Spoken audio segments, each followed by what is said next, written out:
غدیر خم اور خطبہ غدیر، تحقیق و نگارش حضرت آیت اللہ علامہ سید ابن حسن نجفی، آواز شائستہ امتیاز حیدر۔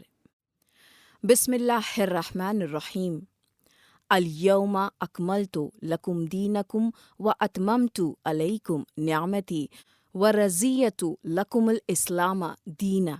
میں نے آج تمہارے دین کو کامل کر دیا، نیز تم پر اپنی نعمت بھی پوری کر دی اور اسلام کے آئین کو تمہارے لیے پسند کر لیا۔ حافظ ابو نعیم اصبہانی جیسے محدث، فخر الدین رازی اور ابو سعود جیسے مفسر، خوارزمی اور سبط ابن جوزی جیسے دانشور، نیز حافظ ابو بکر خطیب بغدادی جیسے مورخ اور واحدی جیسے تاریخ قرآن پر عبور رکھنے والے دانشمند لکھتے ہیں کہ یہ آیت ہدیہ غدیر خم کے مسرت انگیز تقریب کے موقع پر نازل ہوئی ہے۔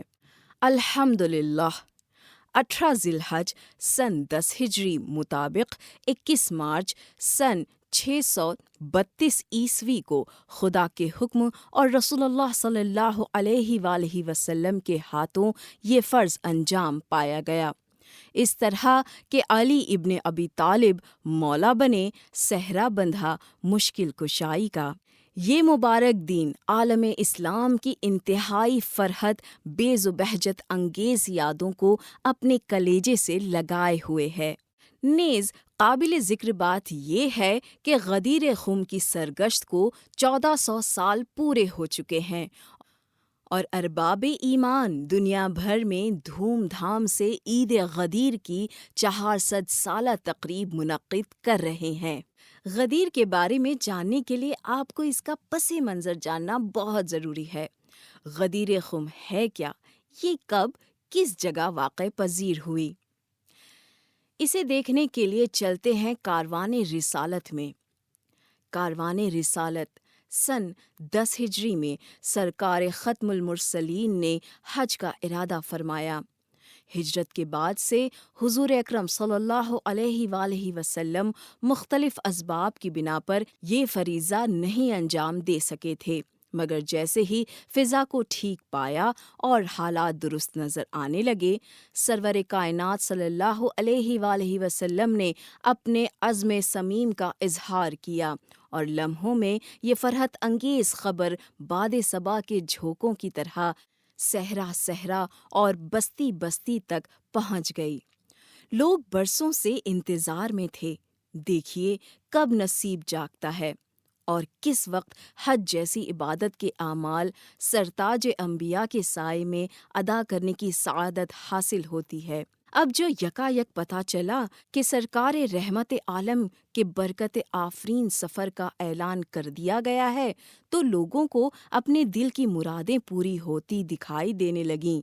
شوق کے دھارے نے تیزی پکڑی، 100 سینکڑوں نہیں ہزاروں کی تعداد میں لوگ جیتے جاگتے ارمانوں کے ساتھ ہادی برحق کی رہنمائی میں سر کے بل چلنے کو تیار تھے۔ تاریخ نویسیوں کے مطابق 26 ذی قعدہ مطابق 22 فروری سن 633 عیسوی ہفتے کے دن اللہ کے آخری رسول صلی اللہ علیہ وآلہ وسلم نے غسل فرمایا، پھر ایک اجلی اجلی تہمت باندھ کر سرکار نے صاف شفاف سی اکھری چادر اپنے دوش اقدس پر ڈال لی اور ننگے پیر چل پڑے۔ یہی وہ ہلکا پھلکا اور سیدھا سادہ رسمی لباس ہے جو آج بھی حریم کعبہ کے رخ کرنے والے ہر شاہ و گدا کو پہننا پڑتا ہے۔ اس کے بعد محبوب کبریا اپنے خاندان سمیت شہر سے باہر تشریف لے آئے۔ قافلہ تیار تھا، بس حکم کی دیر تھی۔ اشارہ پاتے ہی انسانوں کا ٹھہرا ہوا سمندر ٹھاٹے مارنے لگا۔ جمعرات 18 ذی الحج مطابق 21 مارچ نوروز کے دن یہ پرشکوہ قافلہ جفا پہنچا۔ جفا مکہ معظمہ سے 13 میل کے فاصلے پر ہے۔ یہ وہ مقام ہے جہاں سے مدینے، مصر، شام اور عراق والوں کے راستے الگ الگ ہو جاتے ہیں۔ اس کے قریب کوئی 1.5-2 میل کے مسافت پر ایک تالاب ہے۔ عربی میں تالاب کو غدیر کہتے ہیں اور اس کے صحیح محل وقوع کو تاریخ و حدیث کی زبان میں خم کے نام سے یاد کیا جاتا ہے۔ غدیر خم، جس کی ہر موج شہرت و عظمت دو عام سے ہمکنار ہوئی۔ غدیر خم، جس کے فکر انگیز ساحل پر پیام الہی کی سیانت کا اہتمام ہوا۔ غدیر خم، جس کی روح پرور فضاؤں میں تمدن اسلام اور تہذیب عدل کو بقا کا پروانہ ہاتھ آیا۔ غدیر خم، جس کے حسن آفریں و امن میں حضور رحمت للعالمین کی ریاضتوں کو تحفظ کا مسودہ ملا۔ غدیر خم، جہاں سرکاری ختم مرتبت کی دلی مراد پوری ہوئی، اللہ نے اپنی نعمت کی تکمیل اور دین اسلام کو سند قبول حاصل ہوئی۔ ساحل غدیر پر پہنچتے ہی اچانک قافلے کو رکنا پڑا۔ کیوں؟ جبرائیل علیہ السلام وحی لے کر آئے تھے اور سرکار رسالت نوائے سروش پر ہماتن گوش تھے۔ اے رسول، تمہارے پالنے والے کی جانب سے تم پر جو حکم نازل ہوا ہے، اب اس کی نشر و اشاعت شروع کر دو، اور اگر تم نے یہ نہ کیا تو گویا رسالت کے فرائض ہی نہیں پورے کیے اور خدا تمہیں لوگوں سے محفوظ رکھے گا۔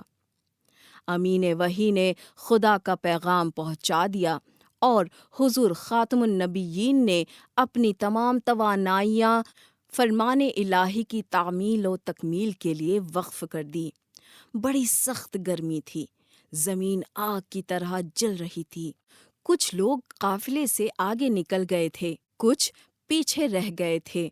حضور اقدس نے 30 گام افراد کو واپس بلایا، سست قدم لوگوں کو جلدی جلدی پہنچنے کا پیغام پہنچایا، اور جب شمع نبوت کے پروانے جوق در جوق جمع ہونے لگے تو پیغمبر اکرم نے منشأ ازدی کے اعلان کے لیے جلسہ گاہ کی ترتیب و تنظیم کے بارے میں ہدایتیں دینا شروع کیں۔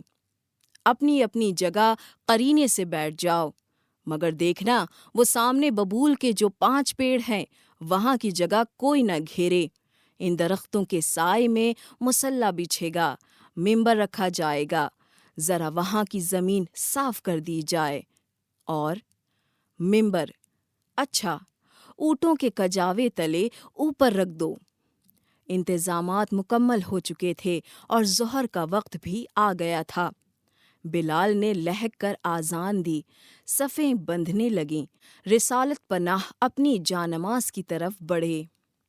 نماز شروع ہوئی اور ختم نماز کے بعد حبیب کبریا نے حیرت و استعجاب سے بھرپور مجمع کو دیکھتے ہوئے دنیا کے سب سے انوکھے اور عظیم تاریخی ممبر کا رخ فرمایا، اور پھر وقت ہوا فراز ممبر کا۔ صاحب و مانطق عن الہوا نے عرشہ ممبر پر جلوہ افروز ہو کر شکوہ رسالت کے ساتھ سراپا انتظار مجمع کا جائزہ لیا، اور پھر وحی کے سانچے میں ڈھلی ہوئی تقریر شروع فرمائی۔ ستائش اللہ کے لیے مخصوص ہے، اس کی مدد چاہیے، ہم اس پر ایمان رکھتے ہیں، بھروسہ اسی کی ذات پر ہے، نیز اپنے نفس کی برائیوں اور کردار کی خرابیوں میں اس سے پناہ مانگتے ہیں۔ جو خدا سے دور ہو جائے اسے کوئی ٹھکانے لگانے والا نہیں، اور جس کے ہاتھ اس کی توفیق شامل ہو اسے کوئی طاقت راہ سے بے راہ نہیں کر سکتی۔ میں گواہی دیتا ہوں کہ سوائے اللہ کے اور کوئی معبود نہیں، اور محمد اس کا بندہ اور پیامی ہے۔ اما بعد، لوگوں، خدائے لطیف و خبیر نے مجھے آگاہ فرمایا ہے کہ کسی پیغمبر نے اپنے سے پہلے آنے والے نبی کی آدھی عمر سے زیادہ عمر نہیں پائی۔ بس اب تھوڑے ہی عرصے بعد میں داعی اجل کو لبیک کہنے والا ہوں۔ ہاں، پیام الہی کے سلسلے میں بھی جواب دہ ہوں، اور تم سے پوچھ گچھ کی جائے گی، لہٰذا یہ بتاؤ کہ تم کیا کہو گے۔ مورخین کا بیان ہے کہ حضرت کے اس سوال پر 1.5 لاکھ کی چھلکتی ہوئی محفل نے ایک آواز ہو کر عرض کی، نور یزداں، ہم گواہی دیتے ہیں کہ آپ نے فرض رسالت انجام دیا، ہمیں نصیحت فرمائی اور لگاتار کوشش کرتے رہے۔ اللہ آپ کو جزائے خیر عطا فرمائے۔ خطابت کا دریا پھر امڈا اور کلیم ایوان قاب قوسین نے اپنی تقریر دل پذیر کا رشتہ جوڑتے ہوئے ارشاد فرمایا، کیا تمہیں خدا کے معبود یکتا ہونے اور محمد کی عبدیت اور رسالت کا اقرار نہیں کیا؟ کیا تم اس حقیقت کے قائل نہیں ہو کہ اس کی جنت، اس کی دوزخ، موت کا قانون اور قیامت کی آمد جس میں نہ کوئی شک ہے نہ شبہہ، اور حشر و نشر برحق ہے؟ پورے مجمع نے ہم آہنگ ہو کر کہا، بے شک ہم ان تمام حقائق کو تسلیم کرتے ہیں۔ اور جب آوازیں کم ہو گئیں تو حضرت نے فرمایا، اے اللہ تو گواہ رہنا۔ پھر ارشاد ہوا، میری آواز سب تک پہنچ رہی ہے نا؟ لوگوں نے اس بات میں جواب دیا، جی ہاں، ایک ایک لفظ دل میں اتر رہا ہے۔ اس کے بعد سلسلہ تقریر جاری رکھتے ہوئے حضور نے ارشاد فرمایا، میں تم سے پہلے حوض کوثر پر پہنچ رہا ہوں، تم بعد میں آؤ گے۔ حوض کوثر کی چوڑائی اتنی ہوگی جتنا کہ صنائے سے لے کر بصرہ تک کا راستہ ہے، یعنی یمن سے شام تک کا درمیانی فاصلہ، اور اس کے نقری جام اور ساغر کا کیا شمار، جیسے آسمان کے تارے۔ اب دیکھنا یہ ہے کہ میرے بعد تم ان دو گراں بہا چیزوں کے ساتھ کیا سلوک کرتے ہو۔ اس موقع پر مجمع میں سے کسی شخص نے پکار کر کہا، اللہ کے رسول، ان دو گراں بہا چیزوں یعنی ثقلین سے آپ کی کیا مراد ہے؟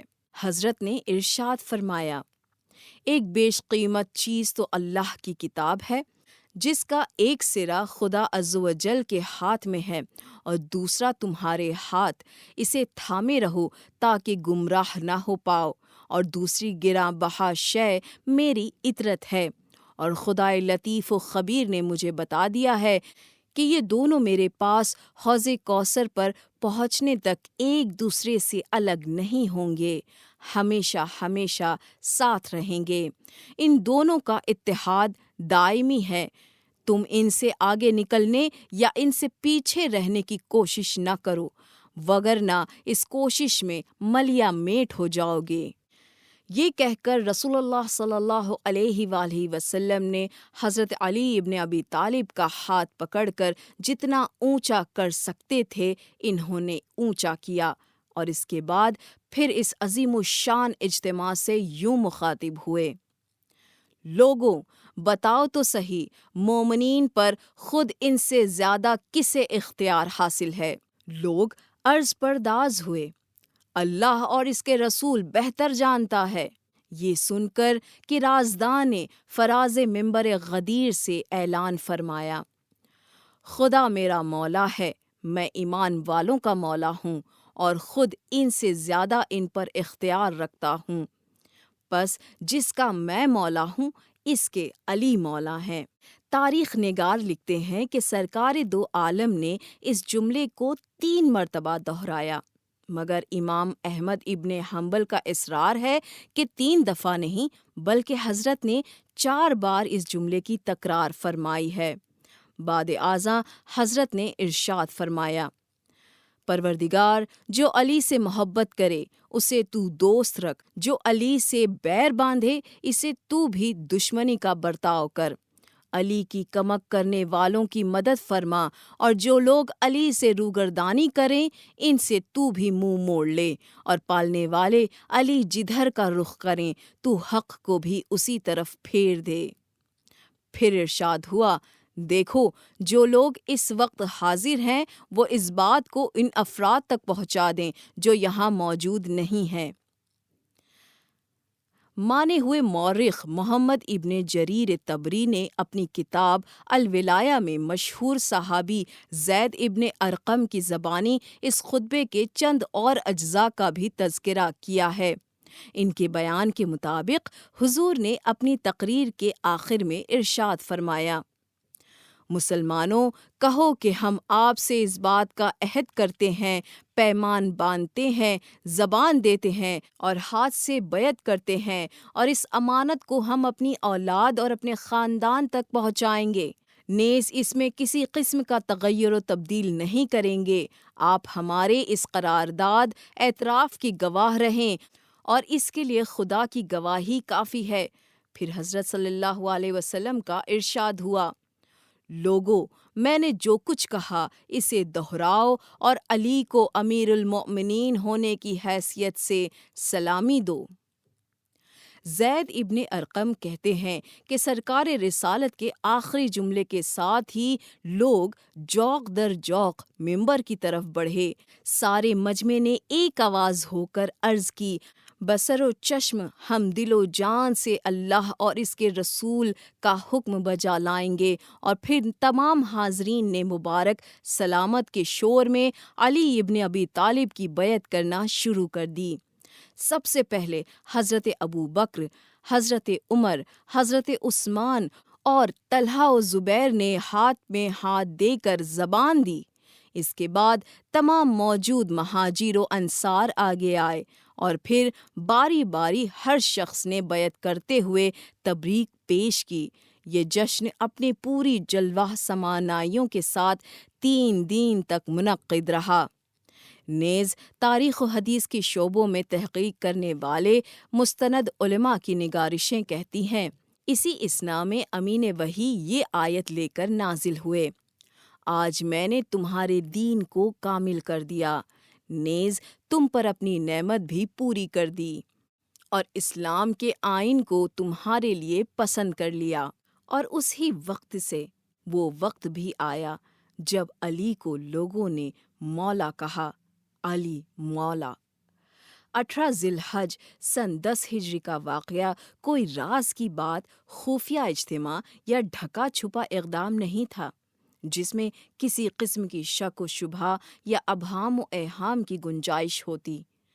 دن کے اجالے، چمکتے ہوئے سورج کی روشنی اور لق و دق صحرا میں ہزاروں مسلمانوں کا یہ عظیم الشان عوامی اجتماع خدا کے حکم سے رسول اسلام کی زیر اہتمام منعقد ہوا تھا۔ اس تقریب کی اصل کاروائی اسلام کے سرکاری وثائق یعنی قرآن و حدیث میں محفوظ ہیں۔ نیز تاریخ اسلام کے اس اہم اجلاس میں شریک ہونے والے تمام مشاہیر، ادیب اور دانشمندوں کے بیانات، تاثرات اور چشم دید حالات کا ریکارڈ بھی تاریخ اور سیرت کی کتابوں میں موجود ہے۔ لیکن کس قدر حیرت کا مقام ہے کہ ان تمام حقائق کے باوجود بعض حضرات نے خدا جانے کیوں اپنے دل کی بات کو حاصل ماجرائے غدیر بنا کر پیش کرنے کی ناکام کوشش کی ہے۔ جن حضرات کی طرف اشارہ کیا گیا ہے ان کی تصانیف میں لفظ مولا بحث و نظر کا محور ہے۔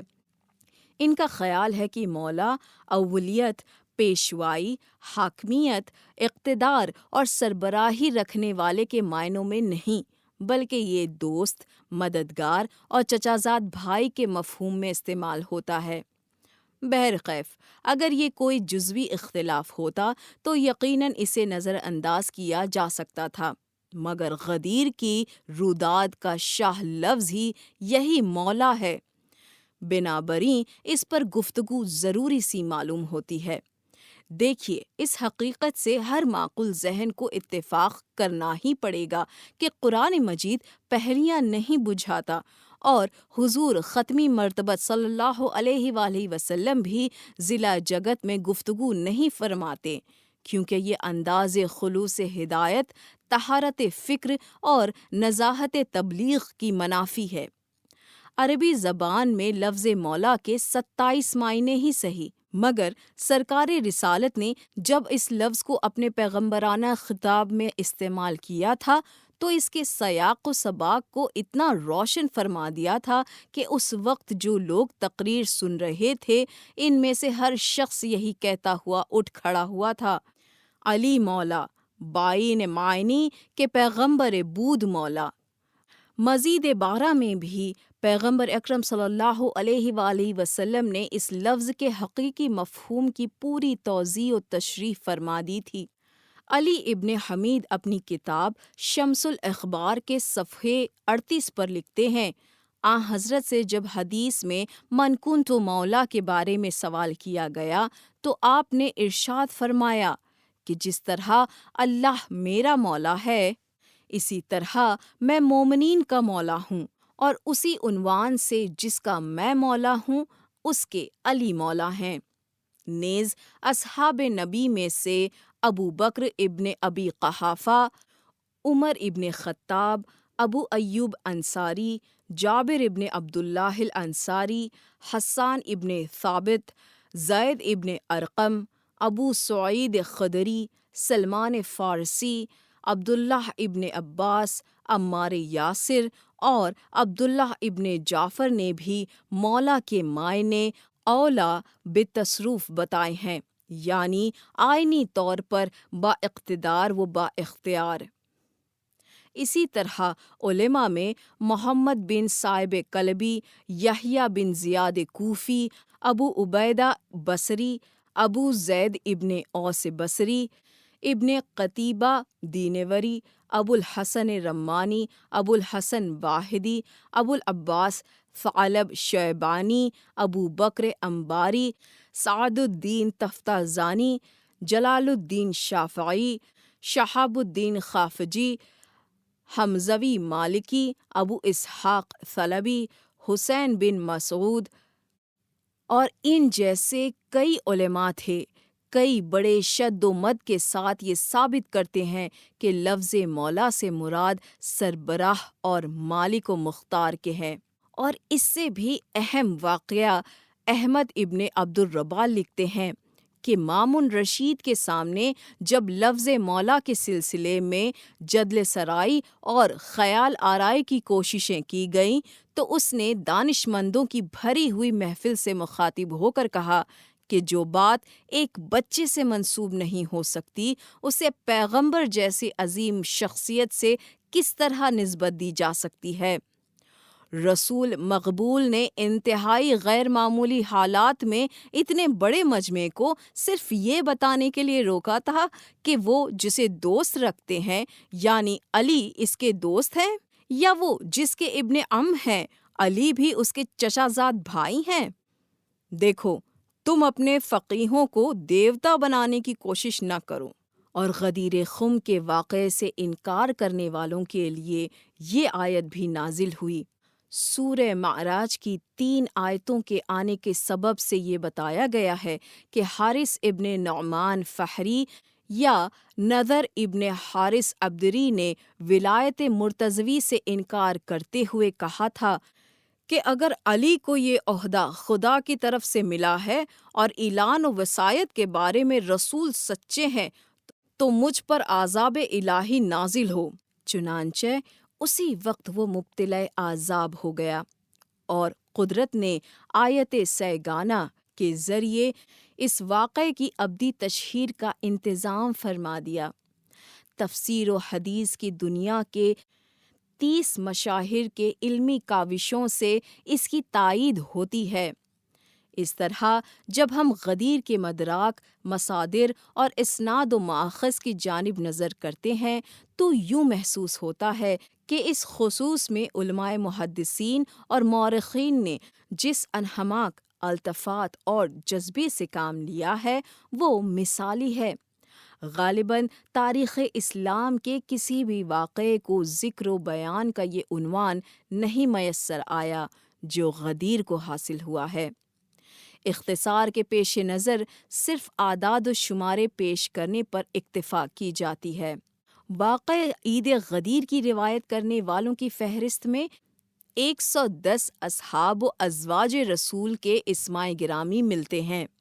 ان میں سے کچھ بزرگ یہ بھی ہیں: ابی بن کعب، ابو بکر ابن قحافہ، اسامہ بن زید، انس بن مالک، براء ابن عازب، جابر ابن عبداللہ الانصاری، ابو ذر غفاری، ابو ایوب انصاری، جریر ابن عبداللہ بجلی، زید ابن ارقم، زید ابن ثابت، سعد ابن ابی وقاص، سلمہ ابن عمرو اسلمی، سلمان فارسی، زبیر ابن عوام، طلحہ ابن عبید اللہ، خالد ابن ولید مخزومی، عائشہ ام المؤمنین، عبید اللہ ابن مسعود، عباس ابن عبد المطلب، عبداللہ ابن عباس، عبد الرحمن ابن عوف، حذیفہ یمانی، عبداللہ ابن عمر، عثمان ابن عفان، عدی ابن حاتم، عمار یاسر، عمرو عاص، قیس ابن سعد ابن عبدہ، عمر ابن خطاب۔ اسی طرح اس سلسلے میں 84 تابعین کے نام بھی آتے ہیں۔ تابعین ہم ان ہستیوں کو کہتے ہیں جنہوں نے پیغمبر اسلام کا دیدار نہیں کیا مگر یاران نبی کی خدمت میں باریاب ہوئے ہیں۔ اتنا ہی نہیں، دوسری صدی ہجری سے 14ویں صدی تک کا جائزہ لیا جائے تو 400 کے قریب وہ ائمہ تفسیر و حدیث میں ناخدائے یعنی تاریخ و تنقید نظر آئیں گے جنہوں نے اپنی شہرائے آفاق تصنیفوں میں غدیر کی تفصیلات پر روشنی ڈالی ہے۔ ان میں سے 5ویں صدی ہجری کے صرف ایک عالم حافظ ابو العلاء العطار الحمدانی کے متعلق بیان کیا جاتا ہے کہ وہ حدیث غدیر کو 250 راویوں کی سند سے بیان کرتے ہیں۔ خطبہ غدیر کو شروع کرنے سے پہلے ہم چاہیں گے کہ یہ خطبہ جو ہم نے انہی عالمی مجموعوں سے لیا ہے اور کوشش کی ہے کہ ان بزرگوں کی جس جذبے اور عربی متن کو ہمارے حوالے انہوں نے جو کیا ہے، اس ہی جذبے سے اس کا اردو ترجمہ ہم آپ تک پہنچا دیں۔ خطبہ غدیر۔ بسم اللہ الرحمن الرحیم۔ حمد و سپاس مخصوص ہے اس معبود برحق کے لیے جس کی ذات اپنی یکتائی میں انتہائی بلند اور جو بے ہمتا ہوتے ہوئے بھی ہر ایک سے بہت قریب ہے، عزت جس کی ادائے شہنشاہی کی ثنا خواں اور عظمت جس کے انداز جاہ پناہی کی توصیف میں رتب الانسان، ہر جگہ کی نظر اور ہر شے سے باخبر، ساری خلقت اس کی قوت و قدرت اور دلیل و حجت کے آگے گردنیں ڈالے ہوئے ہے۔ رہے نام اللہ کا، وہ ہمیشہ سے بہت بڑا ہے اور سدا اس کی تعریف ہوتی رہے گی۔ وہی بام فلک کا خالق اور صحن گیتی کا آفریدگار ہے۔ پاک و پاکیزہ ہے اس کی ذات، وہ تمام فرشتوں کا پالنے والا اور روح الامین کا بھی پروردگار ہے۔ اس کی چشم کرم سب کو نوازتی ہے اور ساری مخلوق اس کے انعام و اکرام سے بہرہ مند ہوتے ہیں۔ اس کی نگاہ ہر نظر کا جائزہ لیتی ہے مگر کوئی آنکھ سے نہیں دیکھ پاتی۔ وہ بڑا فیض رساں، انتہائی بردبار اور حد درجہ باوقار ہے۔ اس کی دامن رحمت ہر چیز کو اپنے سائے میں لیے ہوئے ہے اور ہر خاص و عام اس کی نعمتوں کا رہین احسان ہے۔ وہ نہ تو طیش میں آ کر کسی کو کیفر کردار تک پہنچانے میں جلدی کرتا ہے اور نہ ہی کسی کو مجرم قرار واقع سزا دینے میں عجلت سے کام لیتا ہے۔ وہ سب کی نیتوں سے واقف اور چھپے ہوئے حالات سے آگاہ ہے۔ نہ کوئی راز اس سے پوشیدہ رہ سکتا ہے اور نہ کوئی خفیہ بات اس پر مشتبہ ہو سکتی ہے۔ وہ ہر امر پر حاوی ہے، ہر شے پر غالب ہے، کوئی چیز اس کی طاقت سے باہر نہیں۔ وہ ہر بات پر قادر ہے اور اس جیسی کوئی شے نہیں۔ جب کچھ نہ تھا اس وقت اس نے ہر چیز کی صورت گیری کی۔ وہ ہمیشہ سے ہے اور اپنی صفت عدل کے ساتھ ہمیشہ رہے گا۔ اس بزرگ و دانا خدا کے سوا کوئی اور معبود نہیں۔ اس کی ہستی اس سے کہیں بلند ہے کہ کسی کی چشم ظاہر اس تک پہنچ سکے، البتہ وہ ہر موج نظر کو پا لیتا ہے۔ وہ نہایت باریک بین اور بڑا وقف کار ہے۔ ہاں، نہ تو کوئی آنکھ اسے دیکھ کر اس کی خوبیوں کا نقشہ کھینچ سکتا ہے اور نہ اس کے ظاہر و باطن کا حال احوال بیان کر سکتا ہے۔ پاک پروردگار کو تو بس انہی کے حقائق کے ذریعے پہچاننا ممکن ہے جنہیں خود اس نے اپنے لیے دلیل معرفت قرار دیا ہے، اور میں گواہی دیتا ہوں کہ وہی سچا خدا ہے جس کی پاکیزگی کے آثار سے پوری دنیا معمور اور جس کے جلووں کی تابش سے سارا جہان پر نور ہے۔ وہ کسی سے رائے مشورہ نہیں لیتا بلکہ صرف اپنے منشاء سے تمام احکام نافذ کرتا ہے۔ نیز کسی امر کے تعین میں نہ اس کا کوئی شریک عمل ہے اور نہ اس کے بندوبست میں کسی طرح کا فرق و خلل ہے۔ کیا کہنا اس کی جدت ترازیوں کا، اس کی ہر تصویر آپ اپنی مثال ہے۔ کوئی تخلیق ایسی نہیں جو کسی کے تعاون، تکلف یا منصوبہ بندی کے سہارے منصع شہود پر آئی ہو۔ بس اس نے جس چیز کو پیدا کرنا چاہا وہ پیدا ہو گئی، اور جس شے کو عالم وجود میں لانے کا ارادہ کیا وہ ہو گیا۔ چنانچہ اس کی ذات تمام کمالات کو گھیرے ہوئے ہے، اور اس کے علاوہ کوئی ہستی نہیں جس کی پرستش کی جائے۔ خلاق عالم کی ہر صنعت کمال مہارت کا بہترین نمونہ ہے۔ اس کی دین حسن کرم کی سب سے اعلیٰ مثال ہے۔ وہ ایسا داد گستر ہے جس کے بارے میں ظلم و ستمگری کا خیال تک نہیں آ سکتا۔ وہ سب سے بڑا کریم ہے، اور آخر کار تمام معاملات اس کی بارگاہ میں پیش ہوں گے کہ ہر چیز اس کی قدرت قاہرہ کے آگے سرنگوں، اور ہر شے اس کے جلال و ہیبت کے آگے سجدہ ریز ہے۔ وہ دنیا جہان کا مالک اور آسمان کا خالق ہے۔ سورج کے حکم کے تابع چاند اس کے اطاعت گزار، اور ان میں سے ہر ایک مقررہ مدت تک اپنا کام انجام دیتا رہے گا۔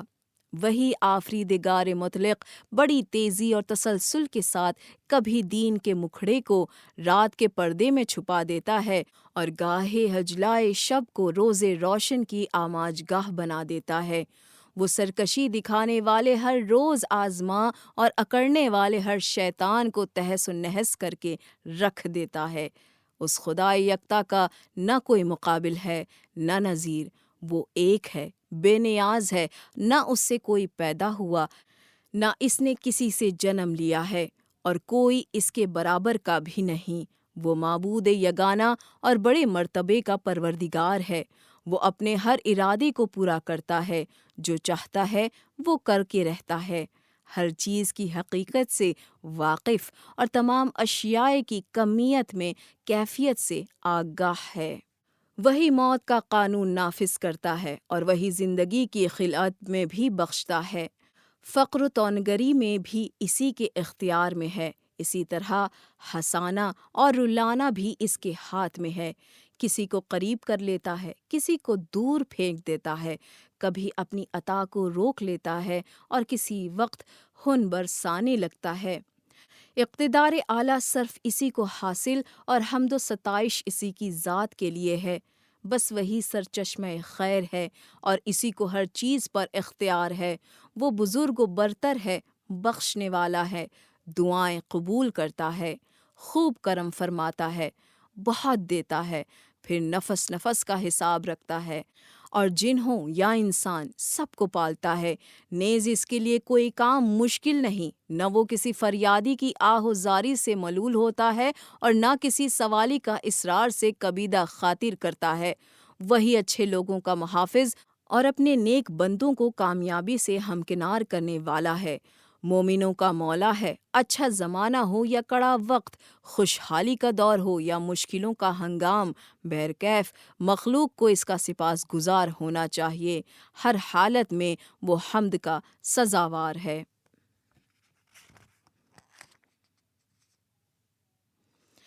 میں اس کی ذات پر، اس کے ملائکہ پر، اس کی کتابوں پر اور اس کے رسولوں پر ایمان رکھتا ہوں۔ اس کے حکم کا تابع اور اس کی رضا جوئی میں ہر لمحہ پیش پیش رہتا ہوں۔ پھر اطاعت، شاعری کا خیال اور سزا کا احساس چونکہ ہمیشہ دامن تھامے رہتے ہیں، اس لیے دل و جان سے اس کی مشیت کے آگے سر تسلیم خم رکھتا ہوں، کیونکہ وہ ایسا معبود ہے جس کی سرزنش سے نہ کوئی محفوظ رہ سکتا ہے، اور نہ اس کی طرف سے کسی کو ظلم و تعددی کا اندیشہ لاحق ہو سکتا ہے۔ مجھے اس حقیقت کا اقرار ہے کہ میں اس کا بندہ ہوں اور اس کے پروردگار ہونے کا گواہ، ساتھ ہی اس نے وحی کے ذریعے مجھے جو حکم دیا ہے اسے بجا لاتا ہوں، کیونکہ اگر میں نے فرض رسالت ادا نہیں کیا تو اس بات کا خطرہ ہے کہ کہیں اس کے ناقابل مدافعت عذاب کا ہدف نہ بن جاؤں۔ وہی خدا ہے اور سوائے اس کے اور کوئی معبود نہیں۔ اس نے مجھے بتا دیا ہے کہ اگر میں اس فرمان کی تبلیغ نہیں کروں گا جو اس نے مجھ پر نازل فرمایا ہے تو اس کا مطلب یہ لیا جائے گا کہ گویا میں نے رسالت کا کوئی فریضہ ہی انجام نہیں دیا۔ نیز اس نے مجھے مخالفوں کی شر سے محفوظ رکھنے کی ضمانت بھی دی ہے، اور یقیناً وہ میرے لیے کافی ہے اور میرا رب کریم ہے۔ ہاں، اس نے مجھ پر یہ وحی نازل فرمائی۔ بسم اللہ الرحمن الرحیم۔ اے رسول، تمہارے رب کی جانب سے علی کے بارے میں جو نازل ہوا ہے وہ لوگوں تک پہنچا دو، اور اگر ایسا نہیں کیا تو گویا تم نے فرض رسالت کی ادائیگی نہیں کی، اور اللہ تم کو لوگوں سے محفوظ رکھے گا۔ لوگوں، میں نے فرض رسالت کی انجام دہی میں کبھی کوتاہی نہیں کی، اور لو اب میں اس آیت کے نازل ہونے کا سبب بیان کرتا ہوں۔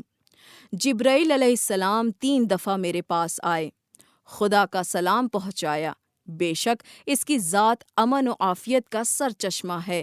اس کے بعد امین وحی نے مجھ سے کہا کہ میں اس مجمع عام میں کھڑے ہو کر ہر سفید و سیاہ کو یہ بتا دوں کہ علی ابن ابی طالب علیہ السلام میرے بھائی ہیں، میرے وصی ہیں، میرے خلیفہ اور میرے بعد ساری خلقت کے امام ہیں۔ میری سرکار میں انہیں وہی مقام حاصل ہے جو ہارون کو موسیٰ کے اقتدار میں حاصل تھا، مگر یہ کہ میرے بعد کوئی نبی نہیں، اور اللہ اور اس کے رسول کے بعد بس وہی تمہارا مولا ہے۔ اس سلسلے میں خداوند عالم نے مجھ پر قرآن کی یہ آیت نازل فرمائی ہے، یقیناً تمہارا آقا صرف اللہ اور اس کا رسول ہے۔ نیز وہ لوگ جنہیں ایمان کی دولت نصیب نہیں ہوئی اور جو نماز قائم کرتے ہیں اور رکوع کی حالت میں زکوٰۃ دیتے ہیں۔ علی ابن ابی طالب نے نماز قائم کی اور حالت رکوع میں زکوٰۃ بھی دی ہے، اور ان تمام حالات میں صرف خدا ہی ان کا مقصود و مطلوب رہا۔ حالات کے پیش نظر جبرائیل سے میں نے کہا بھی تھا کہ کیا بارگاہ اہدیت میں یہ التجا کی جا سکتی ہے کہ مجھے اس فرض کی انجام دہی سے معاف رکھا جائے، کیونکہ میں متقین کی قلت، منافقین کی کثرت، مجرموں کے فریب کاریوں اور اسلام کا تمسخرے کرنے والوں کی حولیہ سازیوں سے واقف تھا، جن کے متعلق قرآن کا بیان ہے، وہ جو کچھ زبان سے کہتے ہیں وہ ان کے دل میں نہیں ہوتا، اور خیال کرتے ہیں کہ یہ بالکل معمولی سی بات ہے، حالانکہ خدا کے نزدیک یہ بہت بڑی بات ہے۔ نیز ان لوگوں نے کئی بار مجھے بڑا دکھ پہنچایا ہے، یہاں تک کہ میرا نام کان رکھ دیا، اور یہ صرف اس لیے کہ علی ابن ابی طالب ہر وقت میرے ساتھ رہتے ہیں اور انہی پر میری توجہ مرکوز رہتی ہے۔ چنانچہ اس زمن میں پروردگار عالم کا ارشاد ہوا، ان میں سے بعض ایسے بھی ہیں جو ہمارے رسول کو ستاتے ہیں اور کہتے ہیں کہ یہ تو کان ہی کے کان ہیں۔ اے رسول، تم کہہ دو کہ ہاں، کان تو ہیں، مگر اچھی باتیں سننے والے کان ہیں، کیونکہ خدا کی ذات پر ایمان رکھتے ہیں اور مومنین کی باتوں پر بھروسہ کرتے ہیں۔ ان سب کے نام بتا سکتا ہوں، انہیں دکھا سکتا ہوں، ان کی نشاندہی کر سکتا ہوں، لیکن میں نے ان کے معاملے میں عفو و کرم سے کام لیا ہے۔ میں جانتا ہوں کہ جب تک اللہ اس کے پیغام کو نہیں پہنچاؤں گا جو مجھ پر نازل ہوا ہے، اس وقت تک مجھے اپنے معبود برحق سے خوشنودی کا پروانہ نہیں مل سکتا۔ اس کے بعد حضور صلی اللہ علیہ وسلم نے یہ آیت مبارکہ پڑھ کر سنائی، اے نبی، تمہارے پالنے والے کی طرف سے تمہیں جو حکم ملا ہے اسے لوگوں تک پہنچا دو، اور اگر یہ نہیں کیا تو جانو تم نے رسالت کا فریضہ ہی انجام نہیں دیا، نیز اللہ تمہیں لوگوں کے شر سے محفوظ رکھے گا۔ بعد ازاں ارشاد فرمایا، لوگوں، تمہیں معلوم ہونا چاہیے کہ ولایت و امامت کا منصب پر علی کا تقرر خدا کی جانب سے ہوا ہے، مہاجر و انصار ہوں یا تابعین، نیز شہری ہوں کہ صحرا نشین، عجم ہوں کہ عرب، آزاد ہوں یا غلام، چھوٹے ہوں یا بڑے، سفید ہوں کہ سیاہ، غرض کے ہر ایک پر، وہ ہر اس شخص پر جو توحید پرست ہو، ان کی اطاعت فرض ہے۔ علی کا ہر فیصلہ قطعی، ان کا ہر بیان درست، اور ان کے ہر حکم کو قانونی طور پر مؤثر سمجھنا چاہیے۔ جو ان کی مخالفت کرے گا وہ مردود ہوگا، اور ان کی پیروی کرنے والے رحمت یزدی کے مستحق قرار پائیں گے۔ نیز جو ان کی تصدیق کریں گے انہیں، اور جو ان کی باتوں پر کان دھریں گے، ان کے تابع داری کریں گے، خداوند کریم انہیں بھی بخش دے گا۔ لوگوں، یہ آخری اجتماع ہے جس سے اس وقت میں خطاب کر رہا ہوں، لہٰذا تم میری گفتگو سنو اور اپنے پروردگار کے مطیع و فرما بردار بنو۔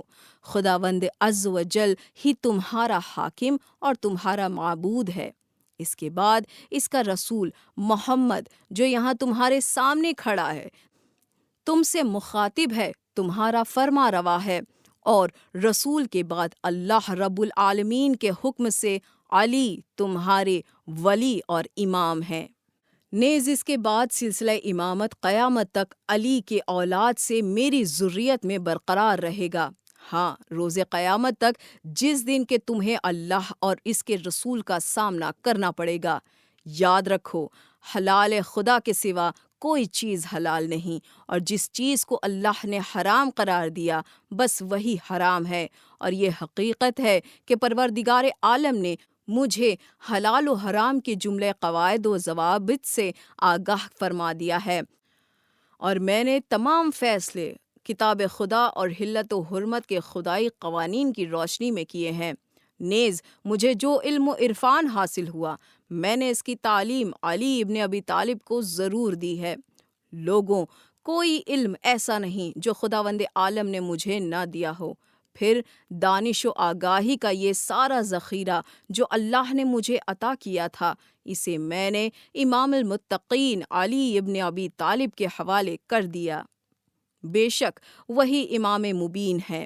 ایھا الناس، ان سے ہٹ کر تم گم کردہ راہ نہ بن جانا، نہ ان سے دوری اختیار کرنا، اور نہ ہی ان کی ولایت کے اقرار سے پہلو بچانا، کیونکہ علی ہی وہ ہستی ہیں جو حق پر عمل کر کے سچائی کی راہ دکھائیں گے، اور باطل کو ملیا میٹ کر کے لوگوں کو بے راہ روی سے بچائیں گے۔ حق کے بارے میں خواہ کوئی ملامت کرے یا برا بھلا کہے، اس سے ان کے فرض شناسی کے جذبے پر کوئی اثر نہیں پڑتا۔ علاوہ ازیں یہ وہ پہلے شخص ہیں جو اللہ اور اس کے رسول پر ایمان لائے، انہوں نے پیغمبر خدا پر اپنی جان نچھاور کر دی۔ علی ہی کی ذات ایسی ہے جس نے رسول اللہ صلی اللہ علیہ وآلہ وسلم کے ساتھ اس وقت خدا کی عبادت کی جب اس دور تاریخ کے جتنے بھی مرد تھے، ان میں سے کوئی بھی نبی کے ساتھ فریضہ عبادت بجا لانے کو تیار نہ تھا۔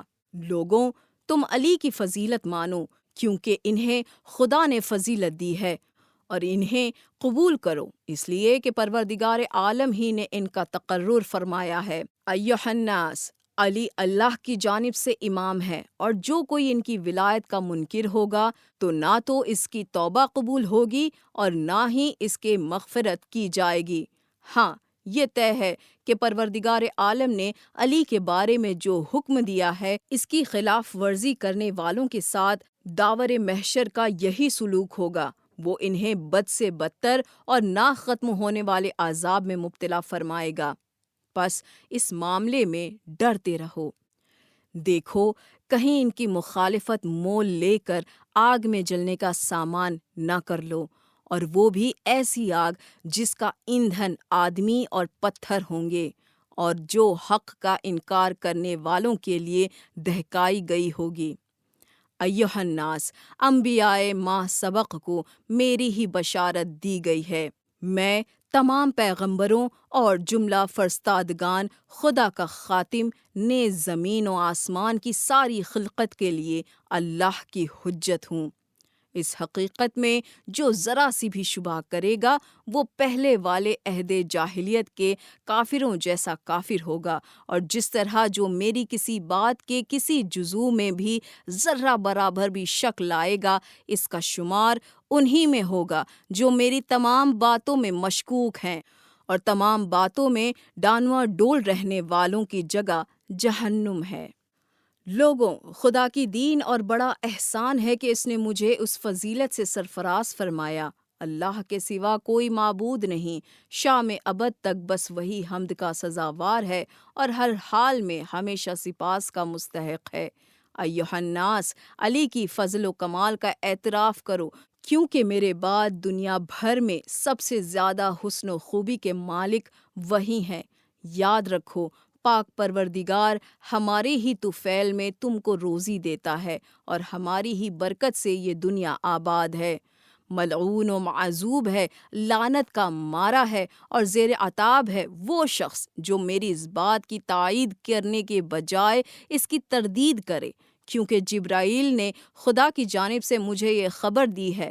اس کا ارشاد ہے کہ جو شخص علی سے بیر باندھے گا وہ ان کے اقتدار و اختیار کو تسلیم نہیں کرے گا، وہ میری نفرین اور میرے غضب کا سزاوار ہوگا۔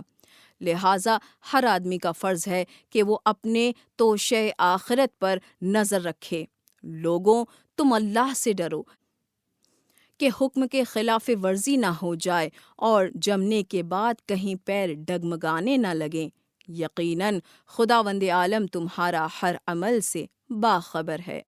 لوگوں، علی جانب اللہ ہیں، جس کی مخالفت کرنے والوں کے بارے میں قرآن کہتا ہے کہ یہ لوگ قیامت کے دن کہیں گے، واہ حسرتا، واہ دردا، ہماری اس کوتاہی پر جو ہم نے جانب اللہ کے بارے میں روا رکھی۔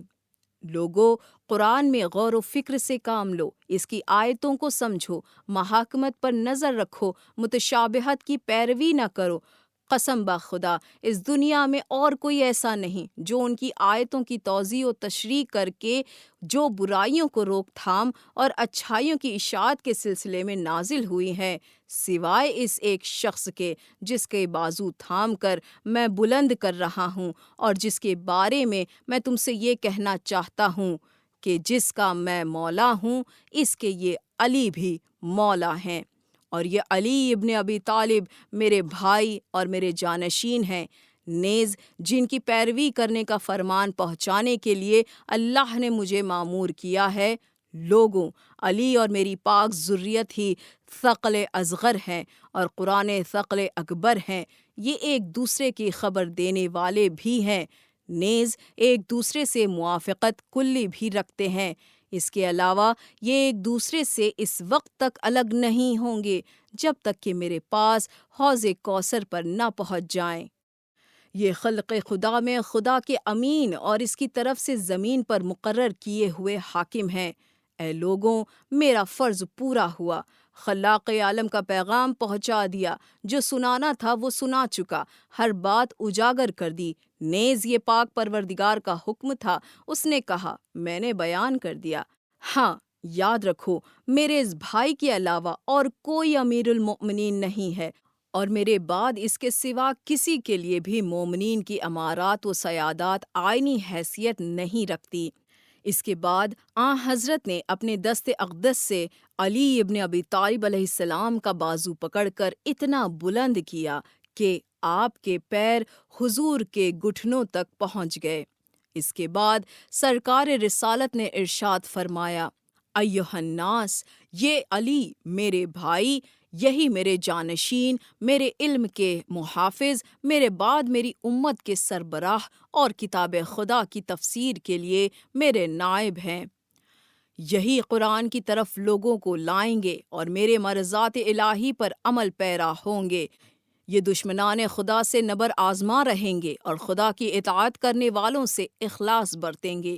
ہاں، علی ہی خدا کے نافرمانی کرنے والے سے لوگوں کو منع کریں گے۔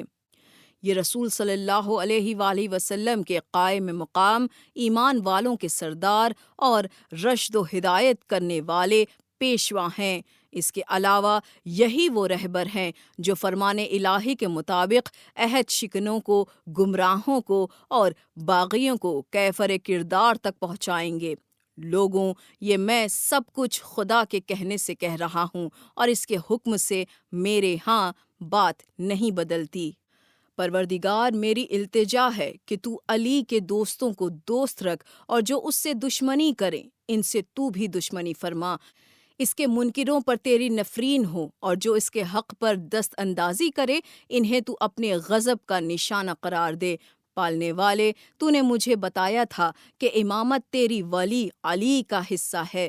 تیری منشا یہ تھا کہ اس کے حقیقت کو میں لوگوں کے سامنے بیان کر کے اس کے تقرر کا اعلان کر دوں، اس لیے کہ تو نے اپنے بندوں کے واسطے ان کے دین کو پورا کر دیا ہے اور اپنی نعمت کی بھی تکمیل فرما دی ہے، ساتھ ہی ساتھ اسلام کو ان کے لیے اپنا پسندیدہ دین قرار دیا ہے۔ چنانچہ تیرا ارشاد ہے کہ اگر کوئی اسلام کے علاوہ کسی اور دین کو پسند کرے گا تو وہ ہرگز قابل قبول نہیں ہوگا اور یقیناً قیامت کے دن اس کا شمار گھاٹا اٹھانے والوں میں سے ہوگا۔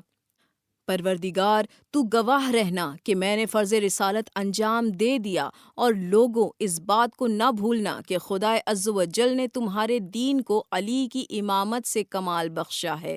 لہٰذا جو شخص علی کی یا میرے فرزندوں میں سے جو علی کی ذریت اور قیام قیامت تک حق کے رہنما ہوں گے پیروی نہیں کرے گا یا ان کو ان کی جگہ سے ہٹائے گا تو وہ ان لوگوں میں شمار ہوگا جن کے سارے اعمال سلب کر لیے جائیں گے، وہ ہمیشہ ہمیشہ جہنم میں رہیں گے۔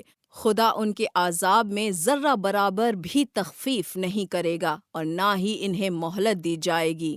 لوگوں، علی تم سب سے زیادہ میری مدد کرنے والا، تم سب سے بڑھ کر حقدار اور تم سب کے مقابلے میں مجھ سے زیادہ قریب اور عزیز ترین شخصیت ہے۔ علی سے میں خوش، میرا خدا خوش۔ قرآن میں کوئی ایسی آیت نہیں جس میں رضائے الہی کا تذکرہ ہو اور اس کے مخاطب علی نہ ہوں۔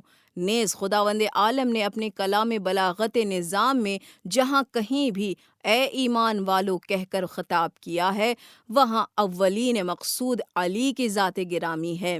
اسی طرح تعریف و توصیف کی ہر آیت کا عنوان انہی کا کردار ہے۔ سورہ حل عطا میں بہشت کے مستحق ہونے کی گواہی انہی کے مخصوص ہے۔ سورہ پورے کا پورا انہی کے شان میں اترا ہے اور ان کے علاوہ اس میں کسی کی مداح سرائی نہیں کی گئی ہے۔ لوگوں، علی دین خدا کے حامی و ناصر ہیں، رسول خدا کے معین و مددگار، انتہائی متقی، حماتن طہارت اور سراپا رشد و ہدایت ہیں۔ دیکھو، تمہارا نبی بہترین نبی ہے اور اس کا وصی سب سے اچھا وصی ہے، نیز اس کے فرزند تمام انبیاء کے جانشینوں میں سے بہتر جانشین ہے۔ لوگوں، ہر پیغمبر کی ذریت اس کے سلب سے بڑی پھیلی ہے، لیکن میری نسل علی کے ذریعے قائم و دائم اور پھلتی پھولتی رہے گی۔ لوگوں، ابلیس کا حسد آدم کی جنت سے نکالنے کا سبب بنا۔ تم علی پر رشک نہ کرنا ورنہ تمہارا سارا کیا دھرا برباد ہو جائے گا اور تمہارے قدم لڑکھڑا جائیں گے۔ آدم کا زمین پر آنا صرف ایک ترک اولا کا نتیجہ نہ تھا، حالانکہ وہ خدا کے برگزیدہ بندے تھے۔ اب بتاؤ، اگر تم نے خدا کے احکام کی صریح خلاف ورزی کی تو پھر تمہارا حشر کیا ہوگا؟ حالانکہ تم ہی ہو، عیاں رچاں بیاں، تم ہی میں سے آخر وہ بھی لوگ ہیں جو خدا کے دشمن ہیں۔ ہاں، وہ بدنصیب ہی ہوگا جو علی سے بیر باندھے گا۔ علی کے دوستوں کی نشانی تو یہ ہے کہ وہ پرہیزگار ہوں گے، مومن ہوں گے، مخلص ہوں گے۔ خدا کی قسم کھا کر کہتا ہوں کہ سورہ والعصر، بسم اللہ الرحمن الرحیم، والعصر ان الانسان لفی خسر تا آخر علی ہی کے لیے نازل ہوا۔ لوگوں، رب العزت گواہ ہے، میں نے فرض رسالت ادا کر دیا اور رسول کا بس یہی کام ہے کہ وہ پیغام پہنچا دے۔ لوگوں، خدا سے جس طرح ڈرنا چاہیے اس طرح ڈرو، مرتے دم تک اسلام سے وابستہ رہو۔ لوگوں، اللہ، اس کے رسول اور اس نور پر جو اس کے ساتھ ساتھ آیا ہے ایمان لاؤ۔ مگر اس سے پہلے کہ خدا کچھ چہرے بگاڑ کر پیچھے کی طرف پھیر دے۔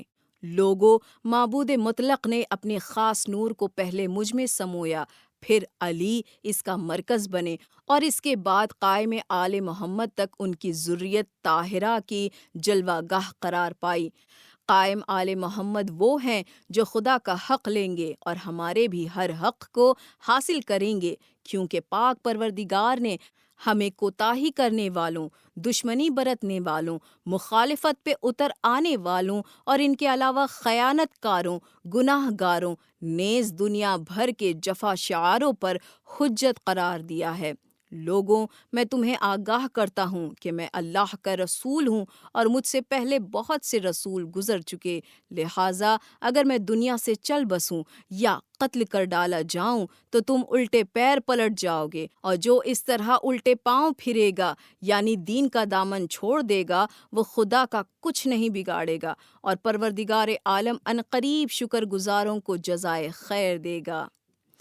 اور دیکھو، صبر و شکر کو جن کی صفت قرار دیا گیا ہے وہ علی ابن ابی طالب ہی ہیں، تو پھر ان کے سلسلے میں میری ذریت سے صفت سے موصوف ہیں۔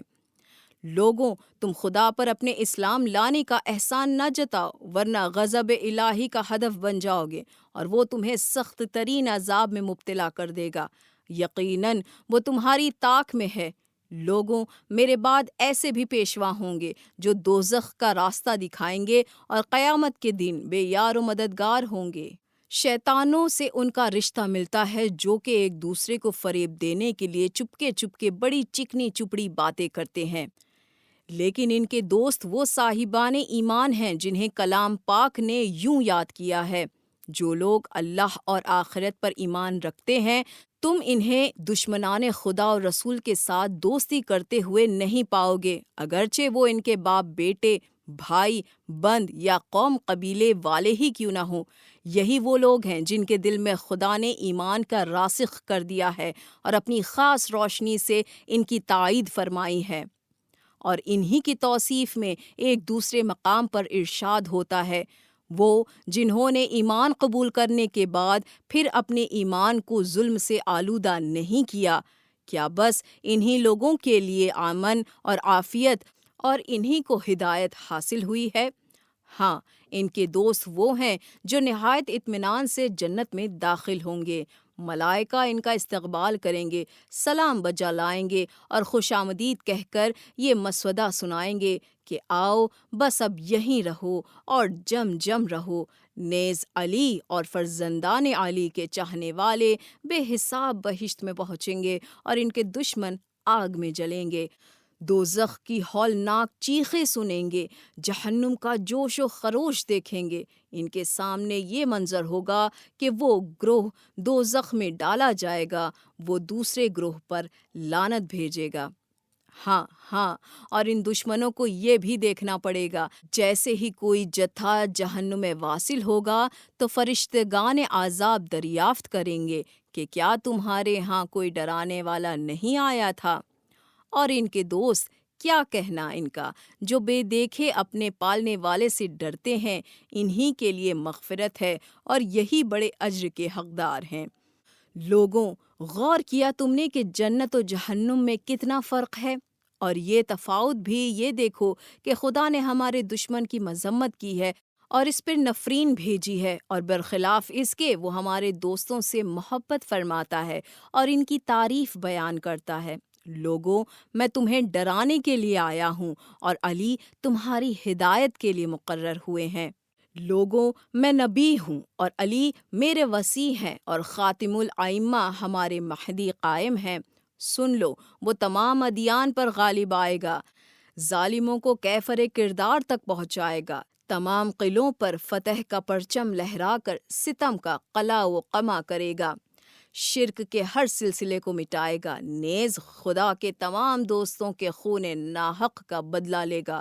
وہ اللہ کے دین کا ناصر ہے اور معرفت الہی کا اتھاہ سمندر سے ہمیشہ سیراب ہوتا رہے گا۔ نیز وہ دانشمندوں کے ساتھ ان کے علم و فضل کی وجہ سے اور نادانوں کے ساتھ ان کی نادانی کے پیش نظر حسن سلوک کا مظاہرہ کرے گا۔ وہ خدا کی پسند کا منتخب بندہ ہے، وہ ہر علم کا وارث ہوگا اور علم کے ہر شعبے پر چھایا رہے گا۔ وہ خدا کی باتیں بتائے گا اور اپنے ایمان کی شان و شوکت سے دنیا کو جگائے گا۔ قائم آل محمد کی ذات فکر و عمل کے جمال و کمال کا مثالی نمونہ ہوگی۔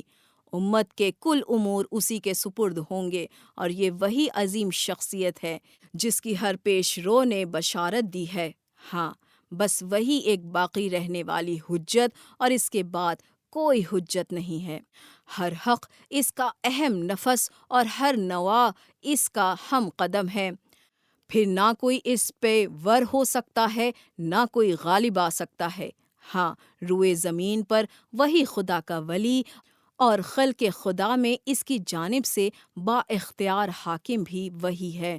نیز ظاہر ہو یا باطن، ہر عالم میں وہ خدا کا امین ہے۔ لوگوں، میں تمہیں اچھی طرح سے بتا چکا ہوں، کافی سمجھا چکا ہوں۔ اب میرے بعد یہ علی تمہیں سمجھائیں گے، اور اپنی تقریر کے فوراً بعد میں تمہیں ان کی بیعت کے لیے طلب کروں گا۔ پہلے تمہیں ان کی امامت اقرار کے سلسلے میں میرے ہاتھ میں ہاتھ دینا ہوگا، اور اس کے بعد خود ان کے ہاتھ پر ہاتھ رکھ کر بیعت کرنا پڑے گی۔ دیکھو، میں خدا سے بیعت کر چکا ہوں، اور علی نے میری بیعت کی ہے، اور اب میں خدا کی جانب سے علی کے لیے تم سے بیعت لے رہا ہوں، اور اگر اس کے بعد بھی کسی نے یہ بیعت توڑ دی تو یاد رکھو، اسے خود اپنے نفس کی شکست کے سوا اور کچھ ہاتھ نہ آئے گی۔ لوگوں، یقینی طور پر حج، صفا، مروہ اور عمرہ یہ سب شعائر اہلیہ یعنی خدا کے دین کی نشانیاں ہیں۔ پس جو شخص خانہ خدا کا حج کرے یا عمرہ بجا لائے تو اس کے لیے صفا اور مروہ کی پہاڑیوں کے درمیان سعی کرنے میں کوئی حرج نہیں، اس لیے کہ کوئی گھرانہ ایسا نہیں جو حج بجا لانے کے بعد تونگر نہ ہو گیا ہو، اور اسی طرح کوئی ایسا خاندان نہیں ملے گا جس نے فریضہ حج سے روگردانی کی ہو اور وہ نکبت و افلاس کا شکار بن گیا ہو۔ لوگوں، جو مومن بھی عرفات میں وقوف کرتا ہے، خداوند عالم اس وقت تک اس کے تمام گناہ بحل فرما دیتا ہے، اور حج کی بجاوری کے بعد اس کے اعمال نئے سرے سے شروع ہوتے ہیں۔ لوگوں، پروردگار کریم کی جانب سے اس کا معاوضہ بھی انہیں مل جاتا ہے۔ دیکھو، معبود مطلق اچھے کام کرنے والوں کا اجر ضائع نہیں کرتا۔ لوگوں، تم اپنی پوری دیانت داری اور کمال علم و معرفت کے ساتھ حج بجا لایا کرو، اور حج و عمرہ جیسے مقدس اجتماعات کو اس وقت تک چھوڑ کر نہ جاؤ جب تک کہ توبہ اور ترک گناہ کا احساس نہ جاگ اٹھے۔ لوگوں، خدا کے حکم کے مطابق نماز برپا کرو اور زکوٰۃ بھی ادا کرتے رہو۔ نیز خیال رہے کہ اگر امتداد زمانے کے باعث مذہبی معاملات میں کوتاہی ہونے لگے، یا یہ کہ تم سرے سے دین کے احکام ہی بھول جاؤ، تو یہ علی تمہارے مولا ہیں۔ جو باتیں تم لوگوں کو نہیں معلوم ہوں گی یہ وہ پوری وضاحت کے ساتھ تمہیں بتائیں گے۔ علی کو خدا ہی کے منصب ولایت پر مقرر فرمایا ہے۔ نیز میرے اور ان کے سلسلے سے جو پیشوا ہوں گے وہ بھی تمہارے سوالوں کا جواب دیں گے، اور تم جن اموار سے انہیں واقف ان کی تفصیلات سے آگاہ کریں گے۔ دیکھو، حلال و حرام کے مسائل اتنے مختصر نہیں ہیں کہ انہیں شمار کر کے تمہارے سامنے رکھ دیے جائیں، اور نہ حلال و حرام جیسے طول و طویل قانونی مسائل کو ایک نشست میں بیان کرنا مناسب ہوگا۔ چنانچہ مجھے تو اس وقت بس یہ حکم ملا ہے کہ ابھی ابھی میں علی کے لیے تم سے بیعت لوں اور تمہارے ہاتھ اپنے ہاتھ میں لے کر یہ کہوں، خدا عز و جل کی جانب سے علی ان کی اولاد کے بارے میں مجھے جو حکم ملا ہے تم اسے قبول کرنے کا وعدہ کرو۔ علی کے ماندان کی اولاد اور میری آل بھی مرکز امامت ہے، اور یہ سلسلہ قیامت تک برقرار رہے گی۔ اور دیکھو، بیعت کرنے والا اللہ کی بیعت کرتا ہے، اور اللہ کا ہاتھ ہمیشہ اونچا رہتا ہے۔ لوگوں، اللہ کا خوف کرو اور امیر المؤمنین علی ابن ابی طالب، حسن و حسین اور ان کے فرزندوں کی بیعت کر لو۔ یہ ائمہ کلمہ باقیہ ہیں۔ خداوند عالم غداری کرنے والوں کو ہلاک کر دیتا ہے اور وفا شعاروں کو اپنے دامن رحمت میں جگہ عنایت فرماتا ہے۔ جو معاہدہ شکنی کرتا ہے اسے خود ہی اس کا بھگتان بھگتنا پڑتا ہے۔ لوگوں، میں جو کچھ کہہ چکا ہوں اسے دہراؤ اور علی کو امیر المومنین ہونے کی حیثیت سے سلامی دو اور کہو کہ میں نے خدا اور اس کے رسول کا حکم سن لیا۔ یہ لیجئے، حضور سر تسلیم خم ہے، نیز عرض کرو پالنے والے، ہم تجھ سے مغفرت کے طلبگار ہیں اور تیری ہی طرف ہماری بازگشت ہوگی۔ اس کے علاوہ یہ بھی کہو کہ تمام تعریفیں اس خدا کے لیے ہیں جس نے ہمیں اس کی ہدایت دی، اور اگر وہ ہماری رہبری نہ کرتا تو بھلا ہم کہاں صحیح رہ سکتے تھے۔ لوگوں، معبود حقیقی نے علی ابن ابی طالب کو جو فضیلتیں دی ہیں وہ قرآن میں موجود ہیں۔ یہ خوبیاں اس حد تک ہیں کہ انہیں کسی ایک مجلس میں نہیں بیان کیا جا سکتا۔ لہٰذا یہ بات یاد رکھو کہ اگر کسی شخص نے تمہارے سامنے ان کے فضائل بیان کیے تو تم ان کی تصدیق کرنا۔ لوگوں، جو کوئی اللہ، اس کے رسول، علی ابن ابی طالب اور ان کے تمام اماموں کا جن کا میں ذکر کر چکا ہوں اطاعت گزار ہو تو اس کا کیا کہنا، یہ اس کی بہت بڑی جیت ہے۔ لوگوں، دیکھو، جو اشخاص علی کی بیعت کرنے، ان کے زیر فرمان ہونے اور امیر المؤمنین کی حیثیت سے انہیں سلامی دینے میں پیش قدمی کریں گے وہ جنت کی فضاؤں میں اپنی کامیابی و کامرانی کی بہاریں دیکھیں گے۔ لوگوں، وہ بات کرو جس سے خدا کی خوشندی میسر آئے۔ اگر تم لوگ اور زمین کی ساری آبادی بھی کافر ہو جائے تب بھی خدا کا کچھ نہیں بگڑے گا۔ پالنے والے، تو سارے مومنین کو بخش دے، جو کفر کی راہ پر چلنے والے ہوں ان پر اپنا غضب نازل فرما۔ والحمد للہ رب العالمین۔ سامعین حضرات، ہم نے جو غدیر خطبہ کو آپ تمام کے سامنے پیش کیا ہے، یہ غدیر خطبہ ہم نے ان کتابوں سے اس کا استفادہ کیا ہے۔ سب سے پہلے ہیں قرآن حکیم، اس کے بعد اسباب النزول جس کے مصنف ہیں علی ابن احمد واحدی، الفضول المحمہ ابن صباغ مالکی، الکواکب الدریہ جس کے مصنف ہیں شیخ عبد الرؤف منادی، الطبقات الکبری جس کے مصنف ہیں ابن سعد، الاقبال الاعمال سید ابن طاووس، الاحتجاج علامہ احمد ابن علی تبریسی، البادیات والناحیہ ابن کثیر و مشقی، اصول کافی محمد ابن یعقوب کلینی، الولایہ محمد ابن جریر الطبری، تاریخ بغداد حافظ ابو بکر خطیب بغدادی، تاریخ کامل ابن اسیر جزری، تذکرات الخواص سبط ابن جوزی، خصال شیخ صدوق، صحیح مسلم مسلم ابن حجاج نشاپوری، کشف الغمہ اربیلی، نور الابصار مومن بن حسن شبلنجی، اور یوں ختم ہوا غدیر خم کا واقعہ اور خطبہ غدیر۔ شکریہ، والسلام۔